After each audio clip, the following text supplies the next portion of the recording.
Joining us tonight is psychiatrist and contributor to the Financial Review, Tanvir Ahmed, and lawyer, columnist and Sky News contributor, Caroline Di Russo.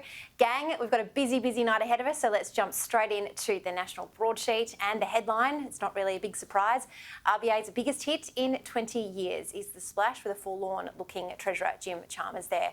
The Reserve Bank has warned more large interest rate hikes are on the way after delivering the biggest single increase in 2 decades, leaving homeowners facing hundreds of dollars more in monthly mortgage repayments. RBA Governor Philip Lowe signalled a newfound sense of urgency to return to normal monetary policy settings as inflation rises faster than previously anticipated, lifting the cash rate by 50 basis points to 0.85%. Caro, I can't say we didn't warn you. It's kind of like that Taylor Swift song, but I guess today it's probably going to hit a lot of people in the hip pocket sooner than we thought. Yeah, I think it will. And look, last month we got that small little rise, that little bounce off the bottom.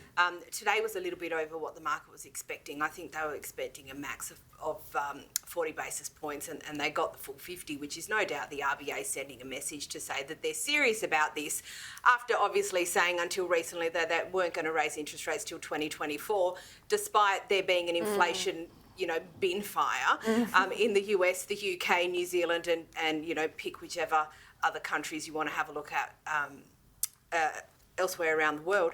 The thing here is they have penciled in the potential for another rate rise next month and a potential up to 2.1 by the end of the year.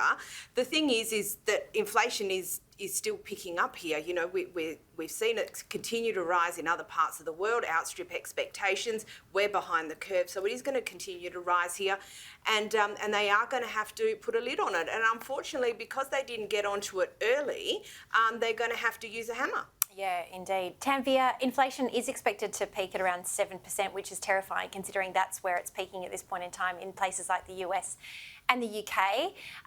What surprised you about today's news?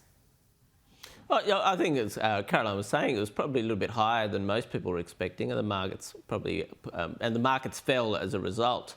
Yeah, I found it interesting, especially in the new government, and I noticed what Robert Gottliebsen's writing. It's a bit of a message to the new government too, to be careful about overspending. So it's potentially there's a bit of if not political hardball, but it's certainly a bit of communication. And the RBA has been under a lot of heat. A lot of people sort of saying, "Oh, what's the role of the RBA, etc." I mean, do they get too much independence? Are they transparent enough?